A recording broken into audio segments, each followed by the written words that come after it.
everybody. Thank you very much for prioritizing our event over Freeze Art Fair. We thoroughly appreciate this choice. You've made the right choice. This is a good use of an hour and a half. So I'm delighted to welcome, but also to welcome back Svitlana Biedarieva, who graduated from her MA and her PhD from the Courtauld. So it's always really fantastic when people who've studied with us go off and become star theorists. We are immensely proud and really happy to be able to have Svitlana with us to talk about one of her new books, because she's worked on several in recent years. Svitlana is an art historian, but also an artist and a curator. She is the author of the book that we're going to discuss today, Ambicoloniality and War, the Ukrainian-Russian Case, which was published earlier this year.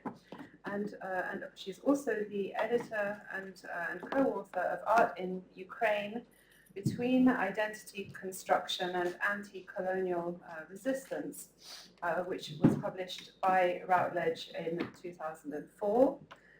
Another major edited volume that she has produced is Contemporary Ukrainian and Baltic Art, Political and Social Perspectives, that appeared in 2021, among others. Svitlana has recently been appointed as the general editor of the Harvard History of Ukrainian Art, which is a new major book series that Harvard are putting out. So that's going to be a fantastic contribution to this real flourishing of literature on Ukrainian culture, in which Svitlana has been absolutely instrumental. She serves as the president-elect of the Society of Historians of East European, Eurasian and Russian Art and Architecture. The acronym is SHIRA, that some of you will know. It's a US but also quite global organization. And she's the founder of the Ukraine Decolonial Studies Network. In addition to her artistic work, which I encourage you to discover online, she's published texts in many leading academic journals and media outlets, including October, where there were a series of interviews with contemporary Ukrainian artists. Daedalus, the journal of the American Academy of Arts and Sciences, the Financial Times, and the Art newspaper. And as I said, she wrote her PhD with us, although on something very different about the cultural legacies of the Olympic Games in Mexico and Moscow. And Svitlana lives in Mexico City, and she's doing this European book tour. So welcome, and we're really looking forward to discussing your book.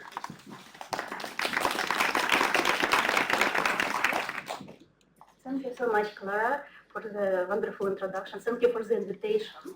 And I'm really happy to be back to the Courtauld and to present my new work. And thank you, everyone, for joining today. And I hope it will be an interesting and productive talk and discussion.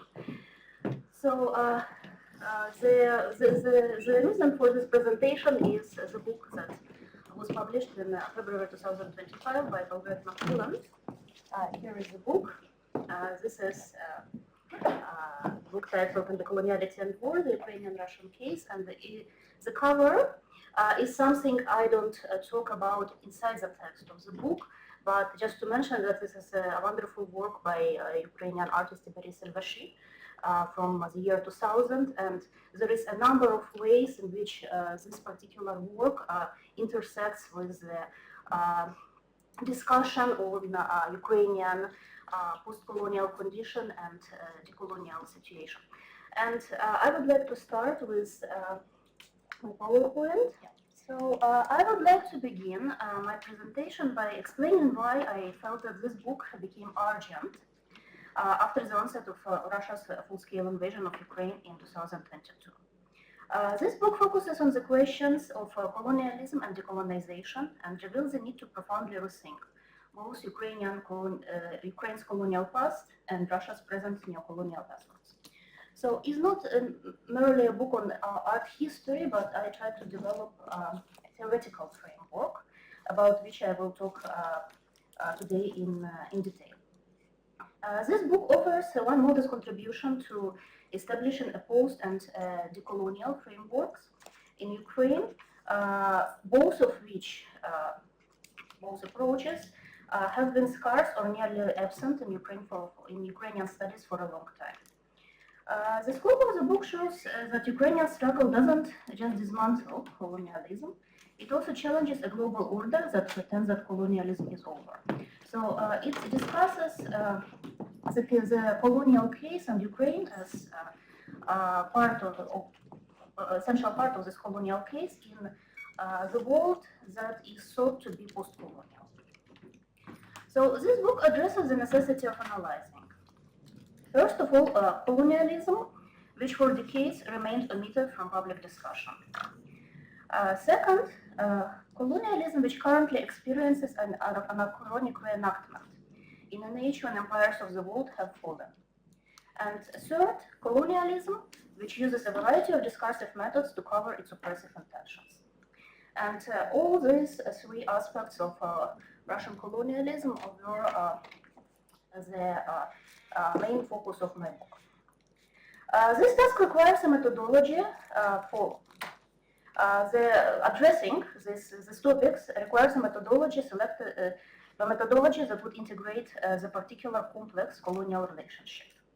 Not only is the relationship between Ukraine and Russia unique due to its specific characteristics, such as coexistence along the shared border, profound colonialism phase followed by its superficial reenactment, and finally the ongoing condition of a neocolonial war, but it is also specific to the global time frame in which it is set, as it presents explicit anti-colonial resistance and decolonial release in a profoundly post-colonial world.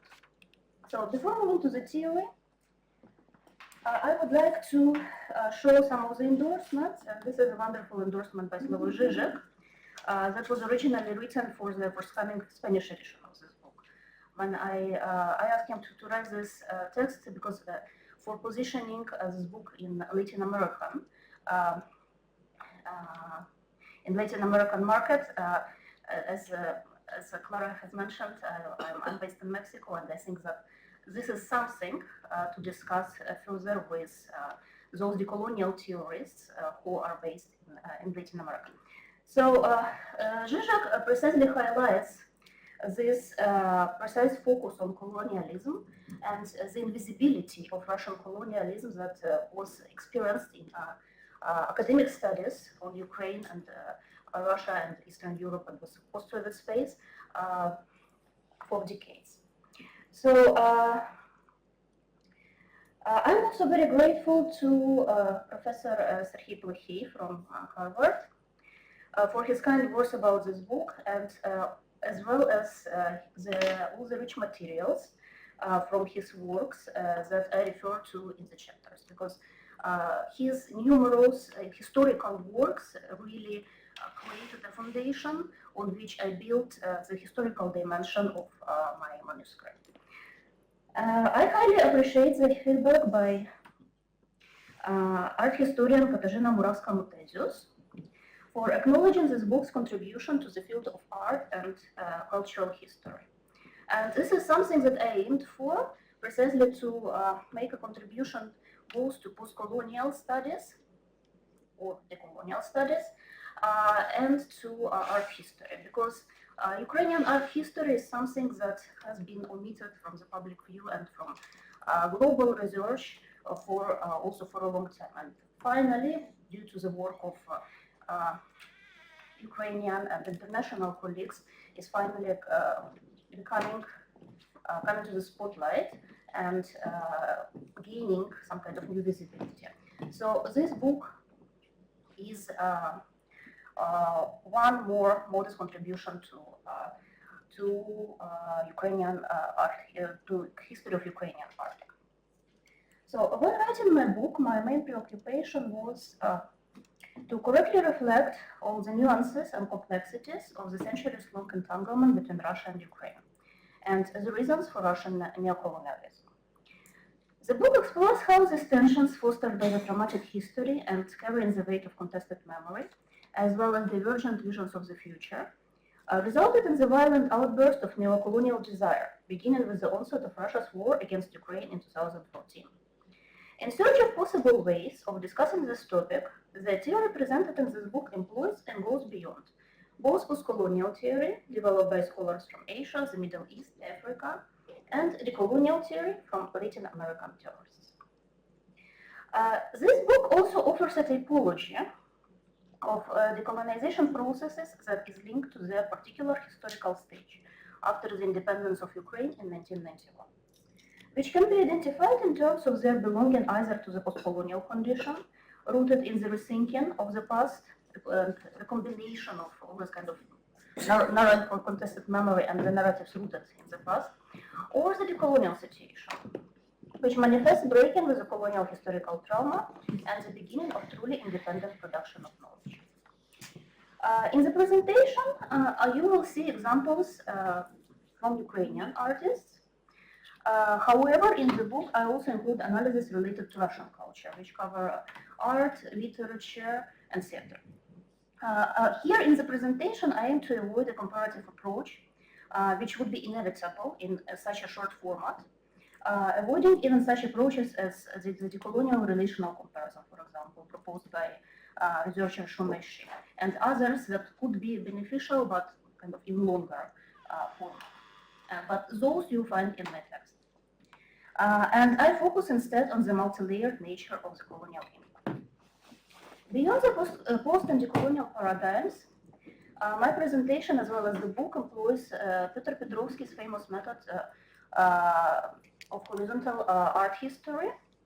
And few know, however, that Petrovsky's notion was largely built on Joseph Fletcher's integrative history, aimed at analyzing sets of historical relations across geographic space and particular contexts, especially colonial context. And that's something that links the theory of Petrovsky to the theoretical method proposed in my book through, because Petrovsky highlighted that his method was not linked to postcolonial theory, but through this lens of integrative theory, I'm trying to, integrative history, I'm trying to make this particular connection and this particular focus on exchange and polyphony in cultural production. So, Russia's neocolonial war on Ukraine and Ukraine's relentless anti-colonial resistance to it and simultaneous decolonial movement marks the necessity to theoretically develop and comprehend the ongoing processes of dissolution of what I call ambicoloniality as a strong and destructive affective entanglement that goes twofold. And I will give a more detailed description to this proposal later in the presentation. The resulting anti-colonial theory relies on the logic of the colonizer's dependence on the colonized as the primary source of the neocolonial void of power. The powerlessness of the former metropolis and the attempts to hold onto past achievements through prolonged appropriation and self-deceptive affective rhetoric, which mark both ownership and belonging, in turn lead to the outbreak of violence. And in my book, I quote Hannah Arendt, who in her essay on violence observed that violence is the direct opposite of power. It fills the void left by powerlessness. Russia's neocolonialism embodies this powerlessness, violent and atrocious yet hollow at its core. To disguise emptiness, it assumes different masks, at times playing the victim to deceive both its own society and external audiences, at others posturing as a superpower, an illusion that collapses on closer inspection. The book proposes that ambicoloniality is the underlying cause of the colonizer's attempts to fill the void in the structure of power, as it requires a foundation that would stabilize the neocolonial attempts and give substance to them. This grounding is based on symbolic adherence, fueled by propaganda, rather than the real state of things. Russia fights Ukraine as if it can rewrite history by force, but in this very war it reveals the emptiness of its own power. violence becomes not strength, but a spectacle of the colonizer, haunted by the largely invented image of the colonized. So I will show now the contents, and I will discuss them in a few minutes.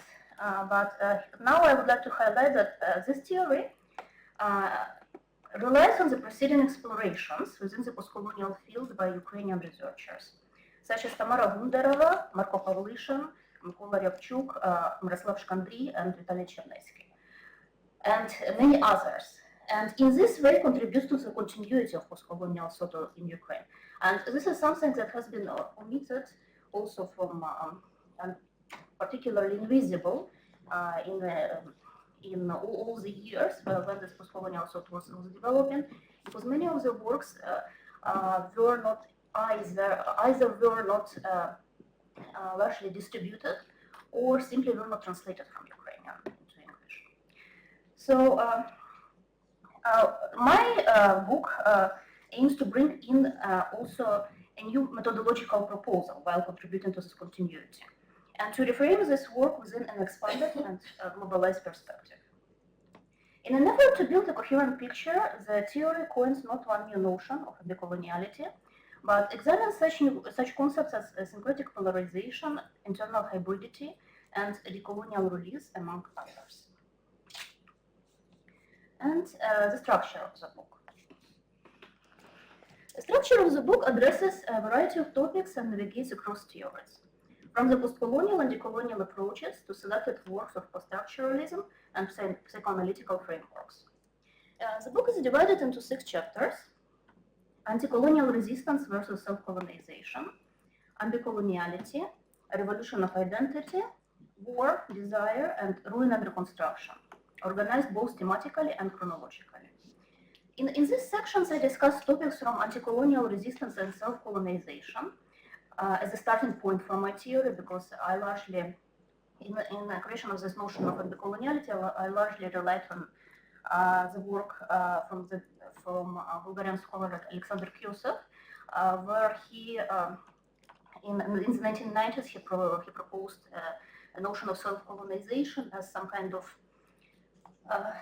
a culture of one country looking at and affiliating itself with the culture of another country, but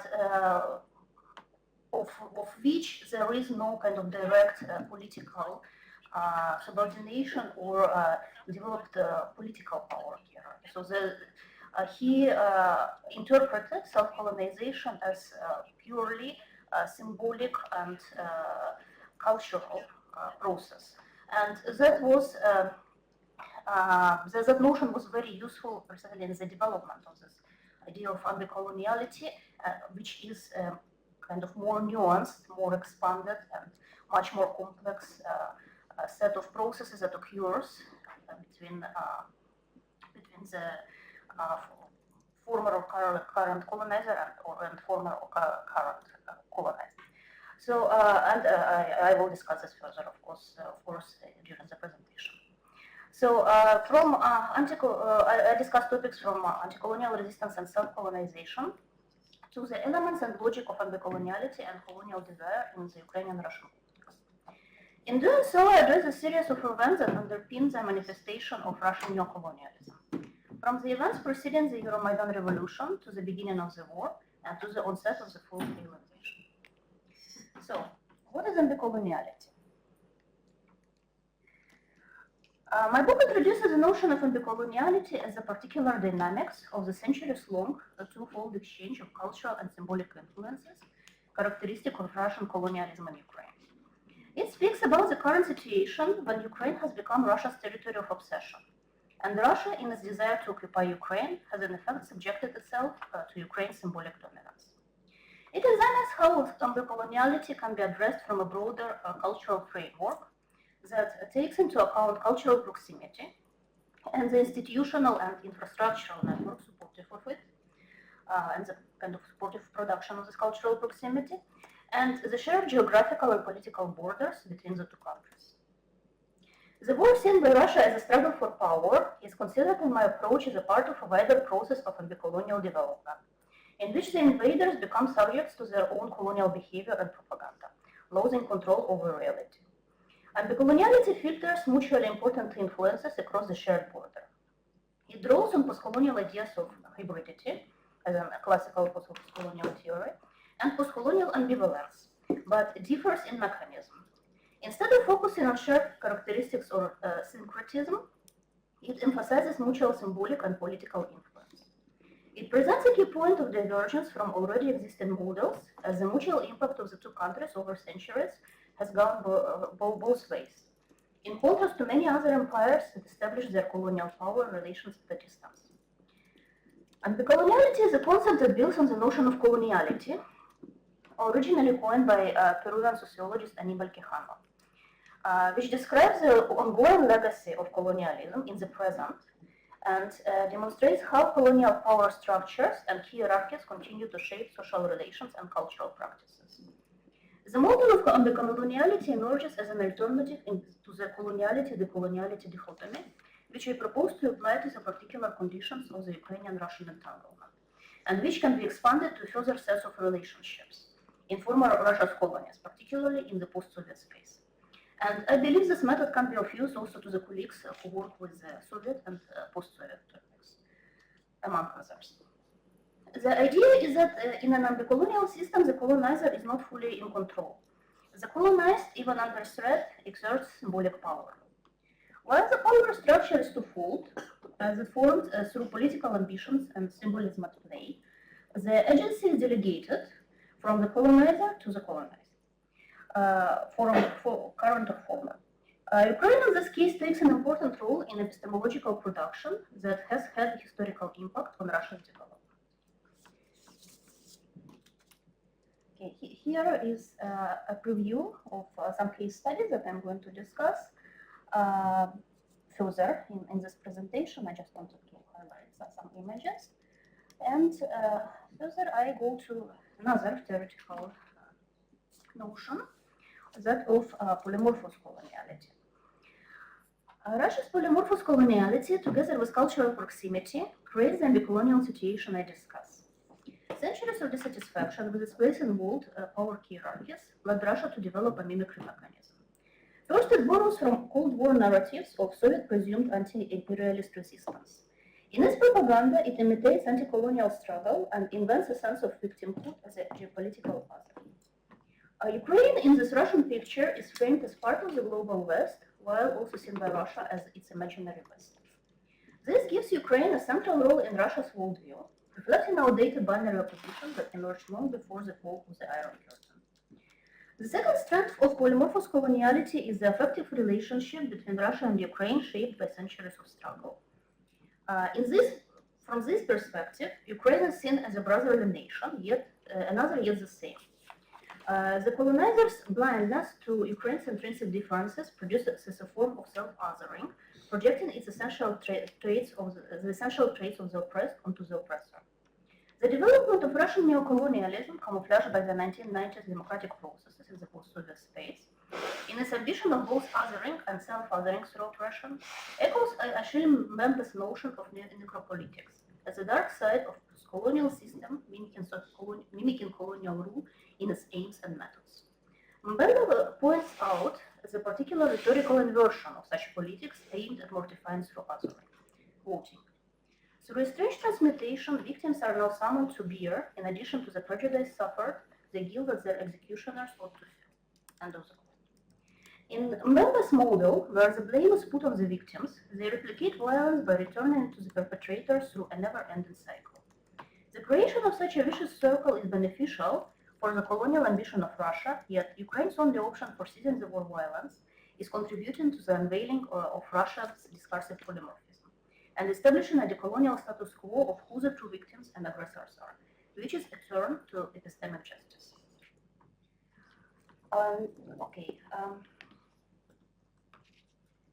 There is another preview of the following case studies and a little bit more theory before I turn already to this discussion of the artworks. In an anti-colonial relationship, the colonizer is fascinated by the symbolic field of the subaltern country and desires its appropriation. Unlike traditional colonization, this desire is deeply affective. Cultural, political, and social adherence to the other state's customs is driven by emotional attachment. The neocolonial war of Russia against Ukraine shows a profound connection between anti-colonial affection and the Lacanian interpretation of jouissance, where the desire receives destructive and deadly effects, both on its colonial subject and object. The more the colonizer desires to possess, the more it destroys the object of desire, and itself together with the subject. These effective dynamics render Ukraine the main subject of colonial desire. Russian public imagination is overwhelmed by propaganda claiming Ukraine as part of its symbolic territory, while Russia's desire is presently turned toward Ukraine. At the same time, in Ukraine, while the country is forced into resistance, the cultural and social conditions are for at least a decade pointing to the existence of a strong independent culture that resists this colonial situation through agency, through production of agency and the production and epistemological production. So, searching for an imaginary jouissance of reunification, the neocolonial aspiration of Russia transgresses, splits, and eventually destroys the object of longing, which is nevertheless a utopian object, and loses its own integrity in chasing this fantasy of the past. The fatal desire creates a new order of things, whereas the object of desire is unattainable, and this impossibility creates a new power hierarchy that breaks up with the mutuality of exchange. To conclude about the ambicolonial structure is just I want to mention that the idea of ambicoloniality in a way deviates from the notion of coloniality of power. Even though it is inspired in it, it creates quite a different divergent proposal. Because it doesn't consider colonialism as a product of an equality of economic and political positions and the initial difference in ethnic and nation-based rigid hierarchies of power, including subject-object relationships. Rather, it sees power as a symbolic exchange rooted in the cultural strengths of the parties involved. The border between Ukraine and Russia is therefore not just a line on the map, it is a filter of influences, ideas, and desire. This book proposes that anti-coloniality is constituted by four interconnected yet autonomous processes: filtering, appropriation, affection, and transgression. In the conditions of anti-coloniality, the filtering of mutual influences occurs through the borderline, which is uneven and permeable, allowing an exchange of visions and expressions of power. The shared border between Ukraine and Russia presents such a filter that under normal circumstances works both ways and shapes epistemologies adjacent to this divisive and merging line. In an anti-colonial structure, the boundaries of the self and the other collapse. The oppressor internalizes the victim shapes the consciousness of the oppressor. The war is thus not merely fought on the battlefield, but in the very structure of Russia's fantasy of the neocolonial empire itself. The dependency on the double-sided relationship is crucial for the imaginary balance, where the two countries stand as two geopolitical pillars. Once the oppressor is emancipated, as happens with Ukraine's decolonial release, the oppressor falls under the weight of the demolition structure of power.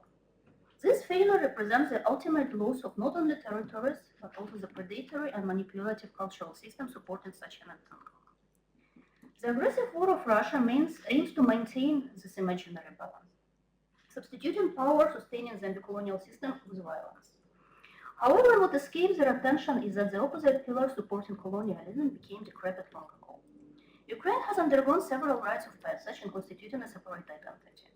From three Maidan revolutions in 1990, 2004, and 2014, to the proven ability of active resistance through the military frontline and the decolonization of the cultural field. So, to illustrate these concepts in practice, I examined key works of Ukrainian and in the book I examined key works of Ukrainian and Russian literature, and I turn also to largely to visual art.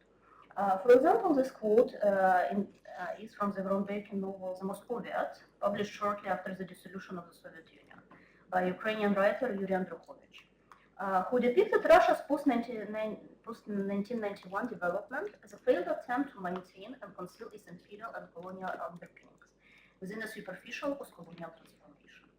Quoting, the empire was changing its snake skin.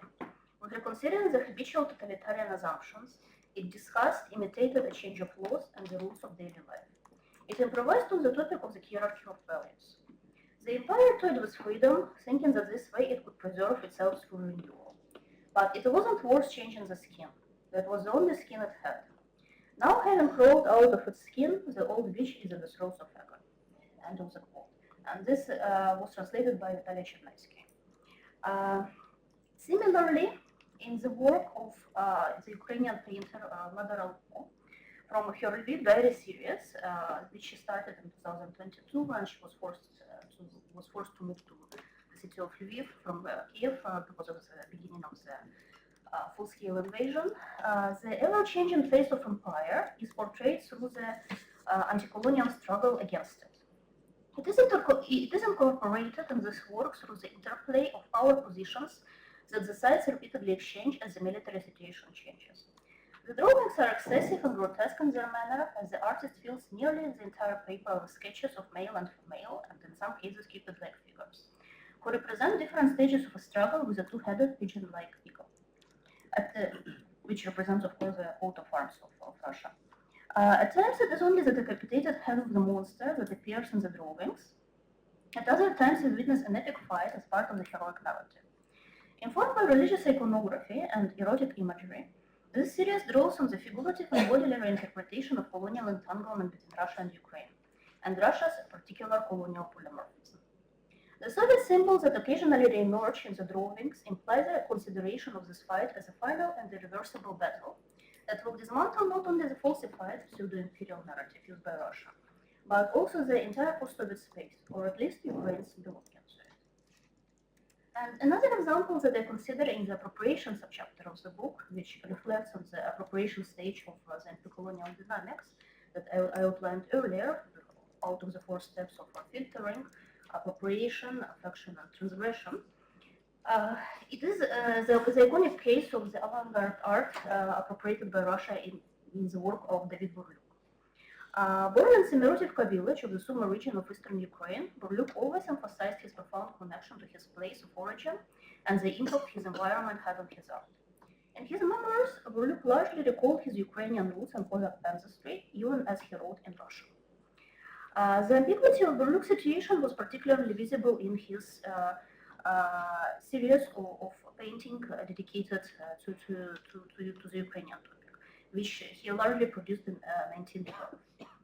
Including such works as The Ukrainians from 1912 and Kozak Mamai also from 1912, and one of lesser-known works from the collection of artists of the artist's family is the work Man with Two Faces, which brings the metaphor of duality into life, as it portrays a genius-faced man in peasant attire.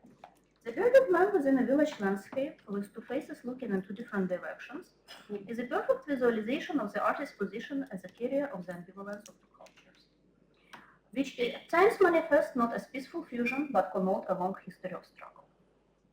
The provincial environs trivialize this double-faced figure, depriving him of mythologized powers and emphasizing his abnormality. Burlyuk's peasant shows the ambivalence of being caught between two cultures and is a figure of duality and not a figure of harmony. In this portrayal, anti-coloniality unfolds in full with a marked desire to mutually incorporate cultures, epistemologies, and systemic dysfunctionalities of both the colonizer and the colonized. This hybrid subject, and particularly the hybrid subject of desire, as defined by Lila Gandhi, was critically illustrated in 2013 by Ukrainian artists Mykola Matsenko and Oleg Tistov from the Nesprom group in the monumental painting Together Forever.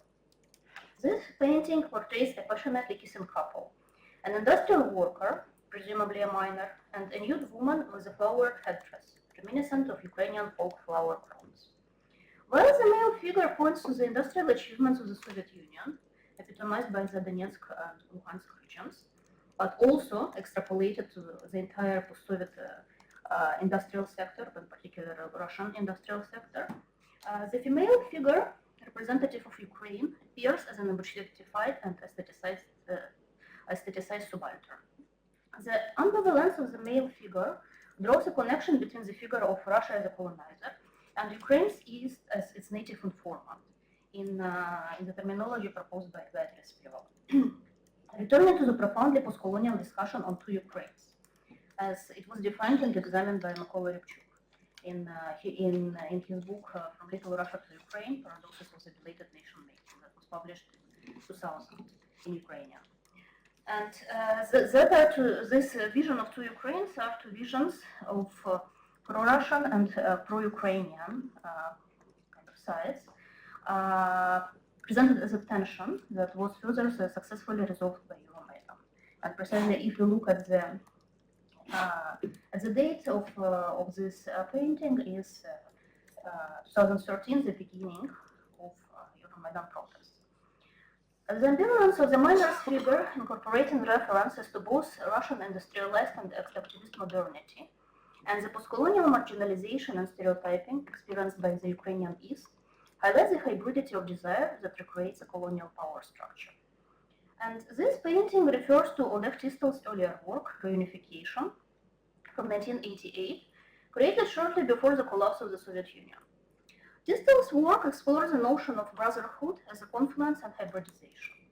Returning to the history of the 1654 Pereyaslav Treaty, when the Ukrainian Hetmanate signed allegiance to the Imperial Russia, the painting presents a reunification of two expressively painted look-alike male figures who passionately embrace each other in the center of the painting. They hold Cossack maces as symbols of power, referencing the remythologization of the historical relationship between the two countries as an equal unity rather than colonial belonging. By employing elements characteristic of the vision of a nation-state in the post-colonial context, the artist addresses the widespread idealization based on cultural proximity, and something that was further fostered by Soviet propaganda, who used this notion of reunification as one essential element in the production of its discourse about Ukraine. To bring the illusory harmony of the process of reunification, Tistel portrays two figures in the background that we see to the right from the central figures, adorned with symbols of faith, such as Christian crosses, and abundance, such as cornucopia, as two core elements of colonial syncretism. These figures whisper to each other and embody the threat and treachery that await the central figures in this historicized colonial hybridization. 2 years before Alexander Solzhenitsyn published his manifesto on the unity of Slavic peoples, which was later employed by Putin in his new colonial program, and this is something that I discuss in detail in the book, Tistel critically addressed the notion of brotherhood as a utopian affective construct fraught with pitfalls and dangers. So here I have some more illustrations that I use in the book, particularly the work by Danila Marchan that I use in the chapter on the war, and another work from Vlada Ralkov of the Kiev Diary series, which I use in the chapter on revolution of identity, speaking about Euromaidan, and we can even with a brief sight at this image, we can trace the continuity and the difference between her two series of the Kiev Diary to the Lviv Diary. But here I'm not going to discuss these works in detail because they're discussed in the book, and you're very welcome to read this discussion. In conclusion, the Russian invasion of Ukraine has revived the specter of colonialism in the 21st century, revealing both its persistence and its anachronism. What makes this war distinctive is not only its scale and brutality, but also its demonstration that colonial patterns of domination have not disappeared, even in a world that imagines itself post-colonial. Ukraine's resistance exposes the fragility of the current structures of power and sets a precedent for dismantling the hierarchies of the post-Soviet space. Thank you very much for your attention. Thank you so much. That's great. Shall we sit here and take some questions? And I have some questions of my own to get us going.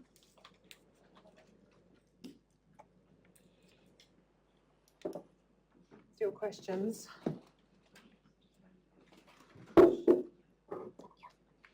Do you want to start straight away, or can I ask a question first? Yeah, I'll do a little spiel, if I may. So I really learned a lot by reading this book, and one of the things that I took away from it really is actually how profoundly positive it is, in the sense it's a very powerful notion, the notion of that you've developed of ambicoloniality, because, as you said, it really undermines the position of the colonizer by showing how much the colonizer is subjugated to their own fantastic desire for the colonized. And so, in a sense, it makes this whole discourse of the post-colonial and the decolonial much more nuanced and to my mind, more interesting and more, well, less binary. And permits for, or in fact necessitates, means that we have to think about hybridity, and that there's no getting away from that. And that's and so you arrive really at a question of a kind of a critical atrophy in the concept of decoloniality itself as a methodology. That the question of the decoloniality is that it's a perpetual process, but what's the end game of decoloniality? Where is one heading? And one can only arrive, if I understood correctly, at a void. And what would we put in the place of that void? We would need to fill this void again with hybridity. And so for me, I think that was very positive. So there's no way for the colonizer cannot win. It's actually impossible for Russia to win this war, because it's a war against itself too, that it's destroying itself in the process. So I just wanted to ask you a quick question, maybe for people who are a bit less familiar with the context. If you could say a little bit more about this myth of the one people that, Putin repeats, that Solzhenitsyn also contributed to formulating, that this kind of myth of one people, Belarusians, Ukrainians and Russians, that has this kind of long history and goes back to the myth of Kievian Rus. And I know that you used the researcher Sergei Plokhy in this discussion, but I think maybe to just get us started with this kind of historical mystification maybe would be helpful. So thank you so much for the question, Clara. It's a very kind of there are many ideas in this question, and I will try to respond them one by one. First, about the optimism of this book, my last chapter in the book is called Ruin and Reconstruction, and it focuses on the ways how the negative effects of neo-colonial war can be overcome, even kind of in the present moment, when still the destruction is ongoing, but already those essential networks that foster cultural production, that foster symbolic resistance, and that create a new knowledge of the history unfolding in front of us. Already, these structures, they are present, and they can precisely contribute to this post-war reconstruction. And in fact, the idea is that even during the times of war, even under the threat of war, under the conditions of violence, this regeneration is ongoing. And that is why also this model that focuses on cultural and symbolic exchange and avoids binary oppositions, but rather speaks about some kind of more complex and polyphonic dynamics of exchange of knowledge and the creation of new knowledge and the detachment from the colonial ways of production of knowledge, but and turning to some kind of independent epistemological process. All these are essential precisely for the understanding of this ambicolonial dynamics. It is a difference with decolonial and postcolonial theories, because both postcolonial and decolonial theories, they rely on these binary oppositions. For example, if you think about postcolonial ambivalence as concurrent presence of figures of the oppressed and the oppressor in this kind of cultural dynamics, and in the particular elements of the cultural dynamics, which kind of tears apart in a way the logic of process of cultural production.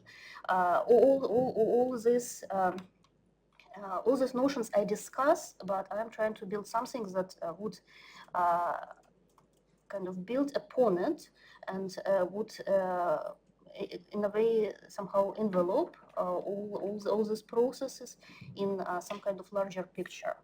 And an essential moment in this is this disentanglement of knowledge is the dissolution of postcolonial hybridity as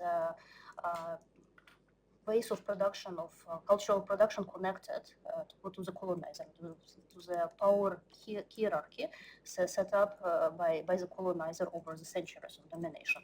And I propose in the book to substitute the void precisely that appears when there is this dissolution of postcolonial hybridity occurring with the process of internal hybridity. Internal hybridity is something that I didn't discuss in the presentation, but it is it was fostered largely, and quite surprisingly, it was fostered by the very process of the very action of the neo-colonial war, because many cultural producers, artists needed to leave their places, to leave those territories that are currently occupied, and move within the territory of Ukraine or outside the territory of Ukraine, and create new ways of exchange and new ways of collaboration. For example, when the artists from the south of Ukraine, from the Kherson region, from the Mykolaiv region, they in 2022 they began moving to Western Ukraine to artistic residences, and who accepted them largely, and there were new stories and new exchanges appearing in this process, and as well as new themes and new techniques emerging in the production of art, if we speak about art. So this is the type of internal hybridity that I'm speaking about in the book, is precisely when there is a detachment of from the influences of Russian colonialism. It needs to be filled with something, and this something is the exchange that is fostered by either local cultural production or also expanding beyond the borders of Ukraine. Did I address your question? Yes, perfectly. There's just one, the final section of it was the question of the kind of historical inaccuracy of the myth of the one people, and how myth making has replaced historical fact over the course of many centuries and leading to this. Yes, thank you for the question. As I showed in these last works of Together Forever and Reunification, there was this kind of very established myth of the unity of people that was particularly discussed by Alexander Solzhenitsyn in his text, which he published in the Pravda newspaper in 1990, and which proposed this kind of to build upon this myth of the unity and to keep the unity of Slavic people, to which he included even Kazakhstan, that he was calling South Siberia, and there was some kind of a number of misinterpretations that was in that particular proposal coming from Alexander Solzhenitsyn, who even though he was a dissident in the Soviet time. And Putin's program largely employed this particular perspective. And in the book I discuss one particular moment in 2013 in summer. There was a celebration of the anniversary of founding of Kievan Rus, when the baptizing of Kievan Rus, and the delegation from Russia's top officials from the government and also from Moscow Patriarchy arrived in Kiev, and there was this kind of big official event organized with the government of Viktor Yanukovych. And this was kind of a row of events that tried to place very strongly this myth of unity into the center of this pro-Russian government. Pro-Russian ideology of pro-Russian government of Yanukovych. And these events were followed already by Euromaidan. And Euromaidan effectively dismantled many of these statements made, and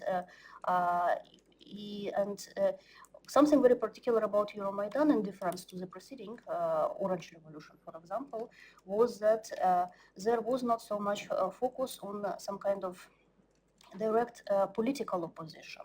There was not so much focus on a direct kind of geographical attachment to the place, but rather there was a focus on consolidation, solidarity, and the creation of agency. And in my book, I consider this as a turning point in all this process of decolonial, to turn to the decolonial situation from the postcolonial condition. Because in postcolonial condition I define as something where in the production of culture there is this repeated turning back to contested history, to traumatic moments of history, and attempts of rethinking and recombination of them that form the kind of the basis of cultural production.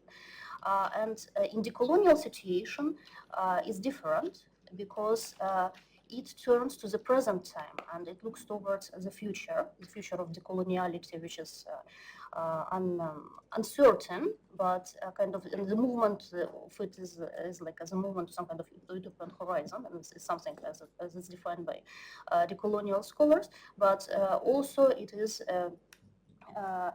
as creation of knowledge that is rooted in the current moment.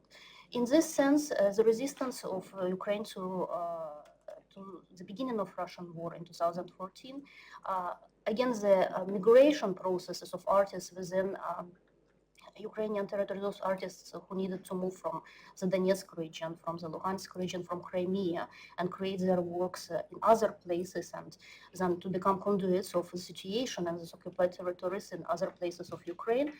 It was very essential precisely for this decolonial turn and the production of new knowledge. So without speaking more, I hope I responded to your so you're kind of outlining a shift from like the notion of a one people to polyphony, I suppose. Yes. Yeah.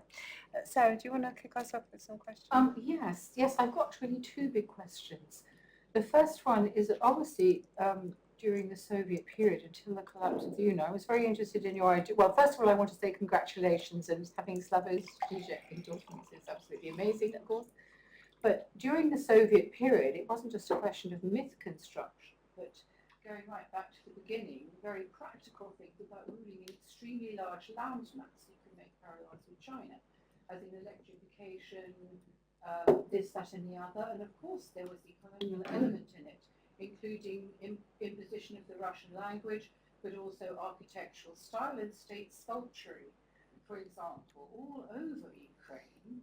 And I wanted, and of course, I like your idea about desire and this kind of suicidal desire, because of course they're completely obliterating their material heritage, which they offered. But nonetheless, there was a tradition of academic training, including for making Lenin sculptures and things, that was enormous. So I don't think we could all be, I don't think the discussion can be on the level of myth and desire without the physical results of that, and also the training. And I wanted to say, you know, one of the images you showed was obviously to do with like Apollo and Ganymede. It was a classical trope. Young naked boys being swept up by eagles is a classical trope that was learned before your artist made it up. My second big question, sorry to ask two big ones, but my second big one is, what about the quote-unquote Jewish question? The number of Jewish artists who do not really relate to your ideas of colonialism and ethnicity and the kind of Russian project, but the Jewish artists, many in Ukraine, add to all these arguments about people being Nazis and not, but there's a big contingent of mobile Jewish artists created who were born both in Ukrainian territories and in other territories of the USSR, who gravitated to certain capitals, Moscow, but also other capitals. So, I mean, the two things were the relationship of the imposition of a material culture, including language, but the Soviet project, which is not mythical.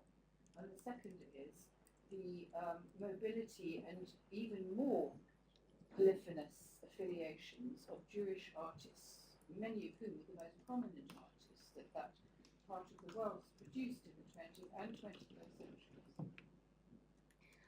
Thank you, Sarah, for your questions. Well, for the first question, I must say that the word mythical or the word myth, my book uses maybe. Yeah, that was me. I introduced that. Sorry. It uses really few times. I don't speak about myths, and the only time when probably I discussed this, it was precisely this example of reunification painting by Tistel. But I speak rather about symbolic influence and symbolic exchange as some kind of more concrete tangible exchange, because of course any kind of symbolic, what we call symbolic, it is based on material culture.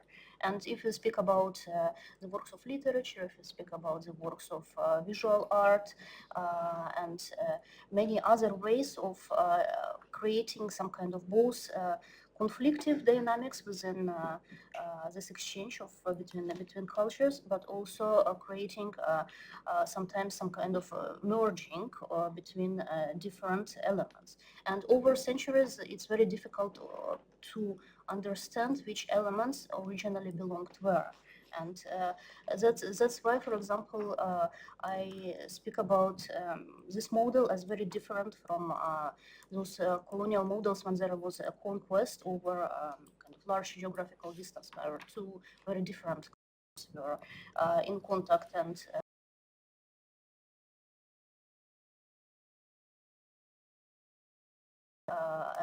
we see the cultural proximity that sometimes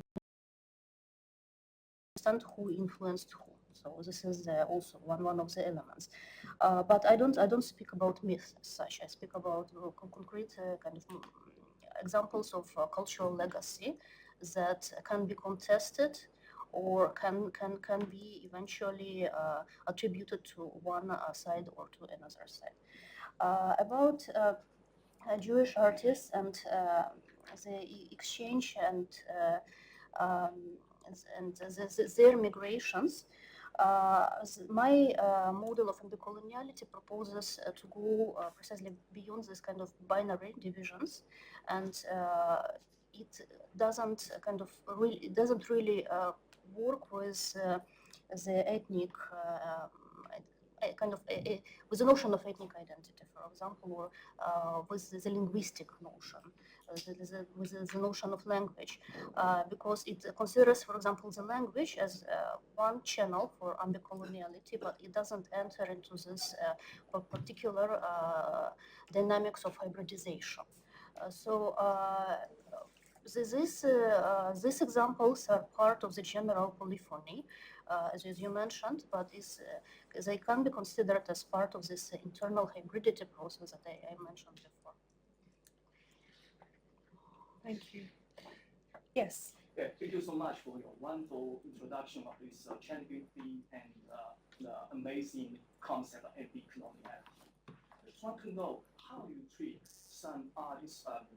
They have a very long creative career. For example, they born in Ukraine, but have most of the time spent in Europe or USSR, but they are object to their cultural legacy. For example, famous European Yuri specialist, born in Rostov on Don. I think it's spending his childhood and his teenage year in Lviv, and before he went to,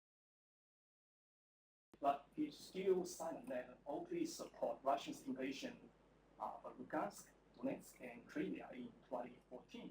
How you treat these kind of artists in your research? I think it's different from single artist.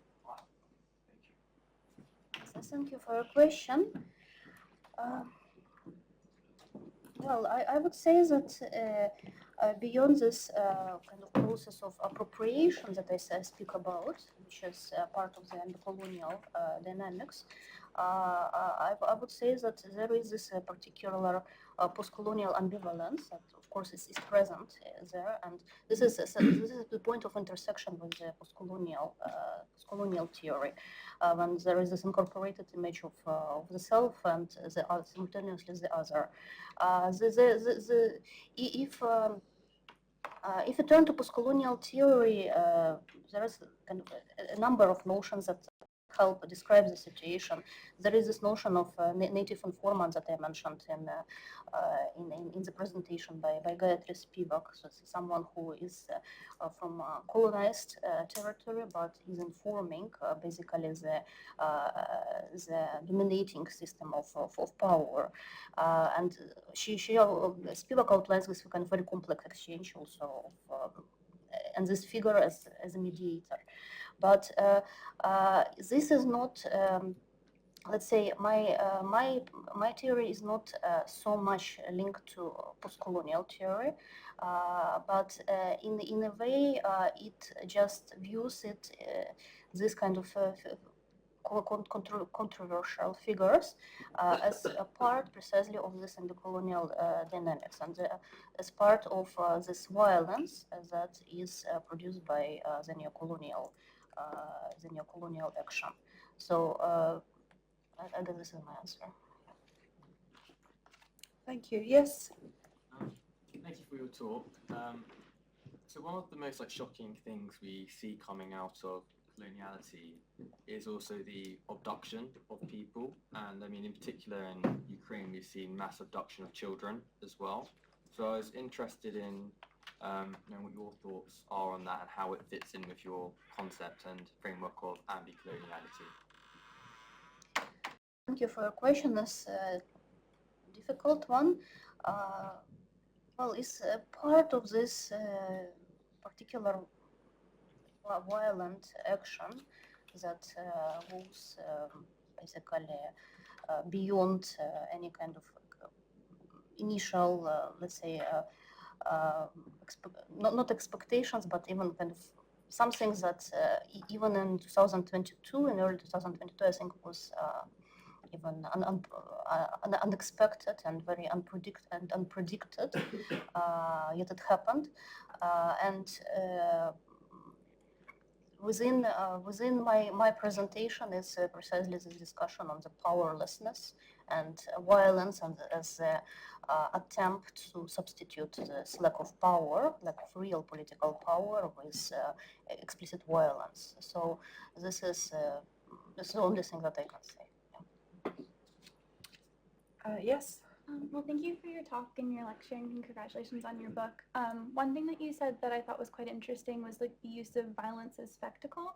And I think like if you look at the war, you can kind of look at it as in Russia trying to claim territory that they see as theirs, and that's obviously in some ways violence as spectacle. And I'm just wondering if you can kind of see those themes resonating, like, or just resonating in the art that's coming out of the conflict on both sides. Sorry, I couldn't hear very well your question. I tried, but I'm sorry. I was just curious about the concept of violence as spectacle. It was something that you mentioned in your lecture, and I'm just curious if you're able to see those themes within the art that you're studying that's coming out of the conflict. violence is spectacle. Yeah. Okay, so thank you for your question. I think in the case of Ukrainian art, is not about violence as spectacle, but violence as some kind of lived experience. And in my other texts that more closely work with Ukrainian art history, than because this one is kind of has a more theoretical perspective, but my other books, they deal kind of with chronology of Ukrainian art history, particularly after the onset, the beginning of the war in 2014, and then the onset of the full-scale invasion. There is some particular chronologies that can be built, and if you look at the works that are created in 2022, we see that this habitual, after 2014, position of artist as a conduit, as a mediator, as someone who documents the events of the war and the effects of war violence. In 2022, these artists, they stop being kind of conduits who are bringing something to the external audiences, even within Ukraine, but rather they relate to the general condition of Ukrainian society who was immersed in violence and became direct eyewitnesses of violence. And these are early expressions in 2022, of which the most important, I think, is a number of artist diaries that were created by Evgenia Belarusya, Svitlana Biedarieva, by Vladar Alko, and many other artists. But also in 2022, in the second half, when the effects of the full-scale invasion became more fully known, and all these mass graves in Bucha were uncovered, and all this kind of there was quite much of this new, very difficult knowledge. Ukrainian art turned to representations of violence through some kind of bodily centered practices. And we can find, starting with the second half of 22, we can find many works that are dedicated precisely to all these kind of reinterpretations of body being a subject and an object at the same time, and topics of fragmentation, topics of integration and disintegration, and so on, you know. And this kind of some of these works are very expressive by themselves.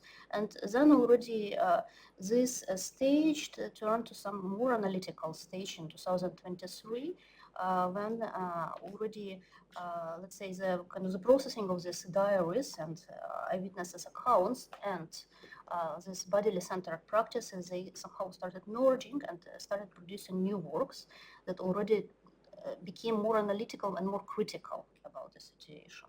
And so on. So there is this ongoing change, line of changes in Ukrainian art, which is constantly transforming into something new as this war continues, and the resistance to the war continues. Thank you. Yes? Yeah, I think your description, I haven't read your book, but your description as you presented your theory in the lecture today seems to me to be very historically and geographically specific to the Russia-Ukraine war.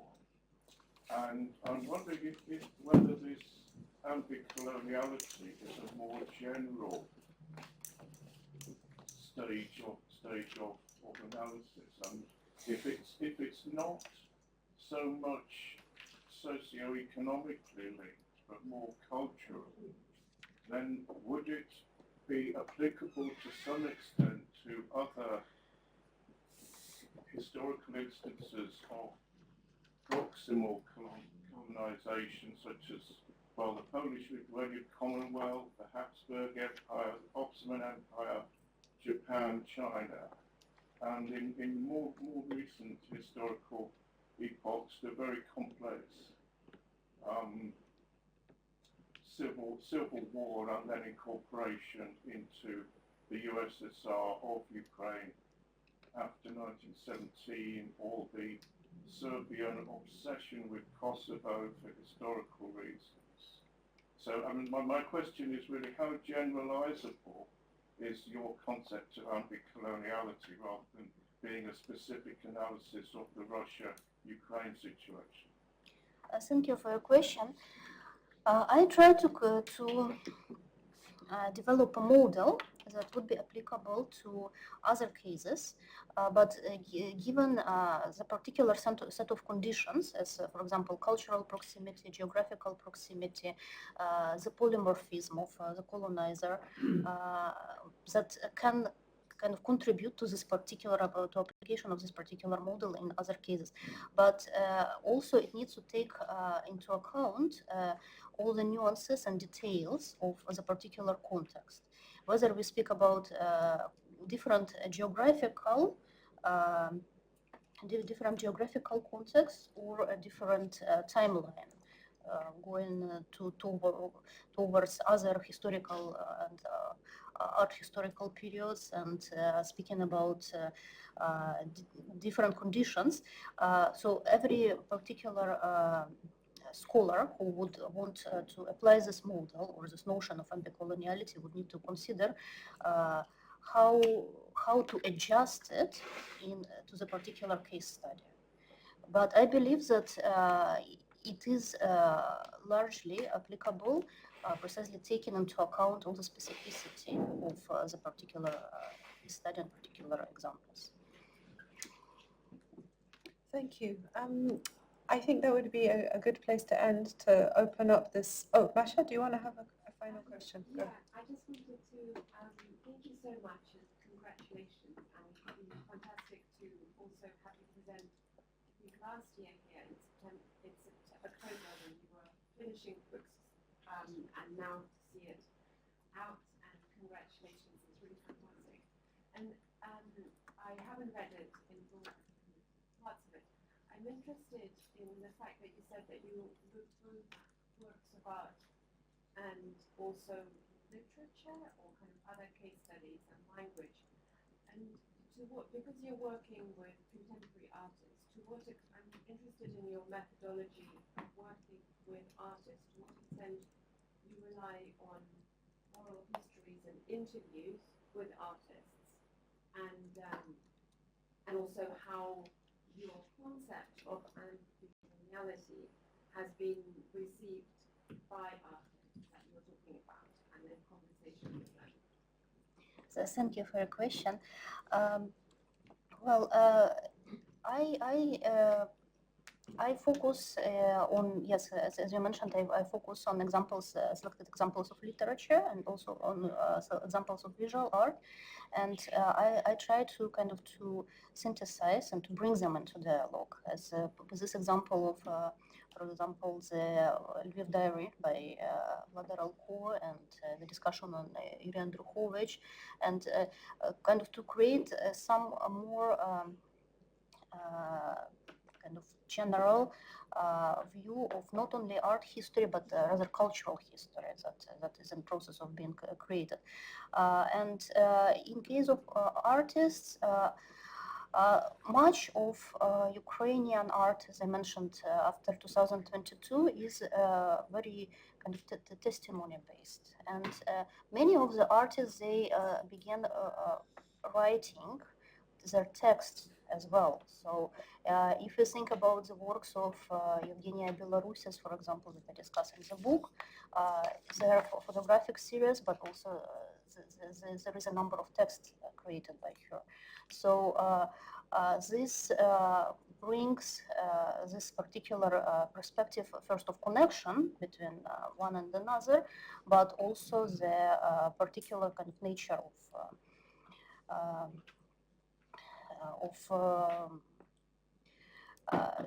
in many cases, interviews with the artists were not really necessary because their works are already per se, they are testimonial works, and they talk about their experience directly.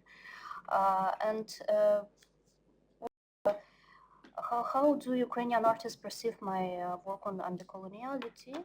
I think there is a certain gap that needs to be overcome between academic study and between artistic production. But there is this, in Ukraine, there is this very positive process, I think, because artists, they largely act not only as artists, but as curators, as writers, as thinkers, and there is kind of much of ongoing dialogue between different concepts that are emerging and developing. And the topic of decoloniality is a particularly important topic right now. So I feel that my text can contribute and probably is contributing to this precise development.